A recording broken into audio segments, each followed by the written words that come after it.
Welcome to Bisarthi. My name is Riya Pandey and I'm a business studies educator and today we will discuss about the cooperative organization. Cooperative organization एक ऐसी organization है जो लोगों के help के लिए form होती है, ठीक है। इसका मेन मोटिव प्रॉफिट कमाना नहीं होता है, ये one of the form of business enterprises है जिसका मेन मोटिव क्या होता है, म्यूचुअल हेल्प करना, ठीक है। लोगों की हेल्प करना सर्विस मोटिव पे होती है। यहाँ पे मिनिमम मेंबर की जरूरत पड़ती है, मिनिमम 10 मेंबर की जरूरत होती है to form a cooperative society, ठीक है। यहाँ पे हर एक बंदे को अपने सहयोग से अगर वो आना चाहता है तो एक कोऑपरेटिव सोसाइटी फॉर्म कर लेता है, ठीक है। और इसकी जो मिनिमम रिक्वायरमेंट होती है 10% की जरूरत होती है, हर एक बंदा अपनी अमाउंट लेकर आता है, वो शेयर कैपिटल के फॉर्म में ले आता है, ठीक है। और जो कोऑपरेटिव ऑर्गेनाइजेशन है अगर उनको लोन चाहिए तो वो बैंक से लोन भी ले सकते हैं, ठीक है। कोऑपरेटिव ऑर्गेनाइजेशन एक ऐसी ऑर्गेनाइजेशन है जो लोगों का, जैसे फॉर एग्जाम्पल 10 और 10 से ज़्यादा लोग मेंबर सब म्यूचुअल हेल्प की, वो आपस में ही हेल्प करने की, एक दूसरे के लिए हेल्प करने के लिए फॉर्म होते हैं, बट उनका रजिस्ट्रेशन जरूरी होता है। देखो कोऑपरेटिव ऑर्गेनाइजेशन का रजिस्ट्रेशन के बाद कोऑपरेटिव सोसाइटी एक सेपरेट लीगल एंटिटी बन जाती है। जैसे कंपनी सेपरेट लीगल एंटिटी होती है ना, बिजनेसमैन अलग होता है, ठीक है। और उसके जो ओनर, बिजनेस अलग होता है, उसका ओनर अलग होता है। वैसे ही कोऑपरेटिव ऑर्गेनाइजेशन आफ्टर रजिस्ट्रेशन वो सेपरेट लीगल एंटिटी हो सकती है। मतलब कंपनी अपने नाम से कहीं पैसा लगा सकता है, अपने नाम से कोई प्रॉपर्टी खरीद लेता है, मतलब कंपनी की अपनी एक पहचान हो जाती है कोऑपरेटिव ऑर्गेनाइजेशन की, ठीक है। इसके फीचर्स के बारे में डिस्कशन कर लेते हैं। तो पहला फीचर है वॉलंटरी एसोसिएशन। वॉलंटरी एसोसिएशन का मतलब ये होता है बेटा कि अपने अपने सहयोग से आते हैं, वहाँ पे किसी को फोर्स नहीं किया जाता है कि आपको पार्टिसिपेट करना पड़ेगा, ठीक है। हम अपने अपने सहयोग से आते हैं। मतलब जैसे कोई भी फार्मर है वो एग्रीकल्चर सोसाइटी का पार्ट बन सकता है, कोई कंज्यूमर सोसाइटी का पार्ट बन सकता है, ठीक है। और जब मन चाहे वो अपने कोऑपरेटिव सोसाइटी से बाहर भी जा सकते हैं, उसके लिए कोई हार्ड एंड फास्ट रूल नहीं है। मेंबर के एंट्री और एग्जिट पे कोई भी रूल्स और रेगुलेशंस नहीं है, कभी भी जो आना चाहे आ सकता है, जो जाना चाहे जा सकता है, और कोई भी मेंबर पार्टिसिपेट कर सकता है। इट डजेंट मैटर वो किस कास्ट का है, किस रिलीजन का है, इससे कोई फर्क नहीं पड़ता। दूसरा है हमारा लीगल स्टेटस। लीगल स्टेटस में जो कोऑपरेटिव सोसाइटी है उसको रजिस्ट्रेशन उसका कराना जरूरी होता है। आफ्टर रजिस्ट्रेशन उसकी सेपरेट, अभी आपको बताया था, सेपरेट लीगल एंटिटी बन सकता है। मतलब कंपनी अपने नाम से इन्वेस्टमेंट कर सकती है, अपने नाम से प्लॉट खरीद सकती है, अपने नाम से कुछ भी कर सकती है, मतलब सेपरेट लीगल एंटिटी बन चुकी है आफ्टर रजिस्ट्रेशन, ठीक है। Third one is limited liability. हर एक बंदे की लायबिलिटी लिमिटेड होगी अप टू वो कितना कैपिटल लेकर आया है, ठीक है। Fifth fourth one is control. जो कंट्रोल होता है कोऑपरेटिव सोसाइटी का वो इलेक्टेड मेंबर के हाथों में होता है, और वो मेंबर कौन डिसाइड करता है, वो मेंबर्स वोटिंग के द्वारा डिसाइड किए जाते हैं, उनको वोटिंग मिलता है, ठीक है। Fifth one is service motive. मैंने पहले बोला था इनका प्रॉफिट कमाने का कोई मतलब नहीं होता है, ये बस सर्विसेज प्रोवाइड करते हैं, ठीक है।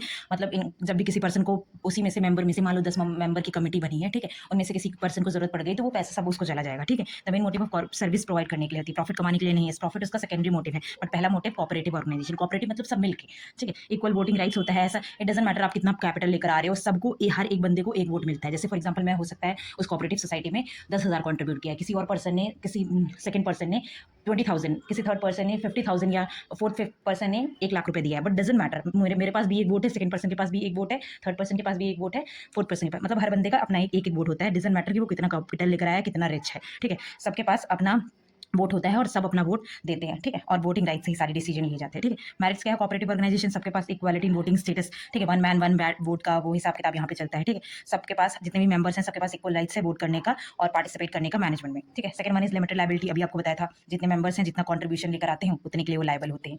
Third one is stable existence. जो कोऑपरेटिव सोसाइटी होती है वो सेपरेट लीगल एग्जिस्टेंस है, तो मतलब अगर मेंबर की, मान लो 10 मेंबर है, 10 में से किसी एक पर्सन की डेथ हो जाए तो ऐसा नहीं है कि कोऑपरेटिव सोसाइटी बंद हो जाएगी। कोऑपरेटिव सोसाइटी चलती रहेगी, उस पर कोई इफेक्ट नहीं आएगा, ठीक है। ऑर्गेनाइजेशन क्योंकि उसका वो लाइफ टाइम के लिए, वो मतलब जब तक वो चलाना चाहे सब लोग मिलकर 9 लोग, वो तब तक चलती रहेगी, long period. Fourth one is economical functioning. Economical functioning का ये मतलब होता है जो कोऑपरेटिव ऑर्गेनाइजेशन है वो बाकी के कंपैरिजन में, बिजनेस ऑर्गेनाइजेशन के कंपैरिजन में क्वाइट इकोनॉमिकल है, ठीक है। क्योंकि इसमें पैसा वेस्ट नहीं होता। जैसे फॉर एग्जांपल ऑर्गेनाइजेशन में ऐसा है, प्रोडक्शन जब हो जाता है तो उसको मिडिल मैन एजेंट के द्वारा, देखो मैन्युफैक्चरर, अब जहाँ मैन्युफैक्चर हुआ गुड्स वहीं तो कंज्यूम नहीं होगा, उसको होलसेलर को देना पड़ेगा, फिर होलसेलर से वो रिटेलर तक पहुंचेगा, रिटेलर से वो कस्टमर तक पहुंचेगा, तो पूरा चेन चलता है ना। बट कोऑपरेटिव ऑर्गेनाइजेशन की वजह से सारे मेंबर्स खुद ही परफॉर्म करते थे सारी एक्टिविटीज, तो मिडिल मैन एलिमिनेट हो गया। मिडिल मैन एलिमिनेट हो गया तो एक्स्ट्रा खर्चा भी एलिमिनेट हो गया, ठीक है। तो उससे, और वैसे भी कोऑपरेटिव ऑर्गेनाइजेशन के लोग ज्यादा स्टॉक्स मेंटेन करने के लिए, मतलब उनको होलसेलर की तरह अपने पास ज़्यादा सामान तो स्टॉक में रखना नहीं होता है, ठीक है, तुरंत सेलिंग कर देनी होती है। तो due to cash transaction, cash में ही सारा ट्रांजेक्शन होता है, तो उधार का कोई मामला ही नहीं बचता है, और पैसे भी उनके बच जाते हैं एडवर्टाइजिंग एंड सेलिंग एक्सपेंसेस के लिए, क्योंकि वो मिडिल मैन रखते ही नहीं, तो यार उनका आधे से ज़्यादा पैसा इसी वजह से। Fifth one support from the government. जो कोऑपरेटिव सोसाइटी होती है उनको गवर्नमेंट का भी सपोर्ट मिलता है, वो बहुत सारे बेनिफिट्स जैसे टैक्स से रिलेटेड बेनिफिट्स मिलते हैं, कंसेशन मिलता है, ठीक है।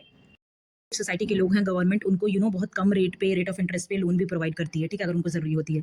और फिर उसके बाद क्या है, ईजी टू फॉर्म, जो ज़्यादा लीगल फॉर्मेलिटीज़ नहीं होती है, आपको बस रजिस्ट्रेशन करना होता है और कोऑपरेटिव सोसाइटी फॉर्म हो जाती है। आपको पहले से बोला है रजिस्ट्रेशन प्रोसीजर करना पड़ता है और वो भी बहुत सिंपल होता है, ठीक है, ज़्यादा लीगल फॉर्मेलिटीज़ नहीं होती है, ठीक है। और उसके बाद last one is open membership. Open membership मतलब कोई भी पार्ट ले सकता है। मैंने बोला था ना एंट्री और एग्जिट, ऐसा कुछ रिस्ट्रिक्शन नहीं है कि आप किसी और कास्ट के हो या फिर किसी और बेसिस पे किसी को अलग नहीं किया जाता है, ठीक है। मतलब डजंट मैटर आप किस रिलीजन के हो, किस कास्ट के हो, if you want to take participation you can, ठीक है। कोई मेंबरशिप के लिए ऐसा कुछ हार्ड एंड फास्ट रूल नहीं है कि ये मेंबरशिप पार्टिसिपेट कर सकते हैं। कोई भी जिसका भी मन चाहे वो पार्टिसिपेट कर सकता है। ओपन मेंबरशिप होती है सबके लिए। डिसएडवांटेजेस क्या है? Limited capital. अब देखो बहुत कम लिमिटेड कैपिटल, पहले ही बोला इतने ज़्यादा लोग नहीं होते हैं, 10 लोग, मिनिमम 10 लोग की ज़रूरत होती है। और कोऑपरेटिव सोसाइटी में 10-15 ही मेंबर्स होते हैं, उससे ज़्यादा तो होते नहीं है। तो कैपिटल सब लोग थोड़ा थोड़ा लेकर आते हैं, तो ज़्यादा कैपिटल का इंतजाम नहीं हो पाता है, बहुत कम कैपिटल होता है, ठीक है।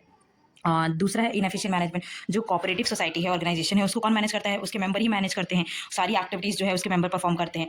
तो और जो मेंबर होते हैं वो कोऑपरेटिव ऑर्गेनाइजेशन के they are not that much professional experts, ठीक है। इनएक्सपीरियंस पर्सन होते हैं, तो वो अच्छे से मैनेज नहीं कर पाते, तो एफिशिएंटली इतना मैनेज, तो उनका मैनेजमेंट इतने अच्छे से नहीं हो पाता है, ठीक है।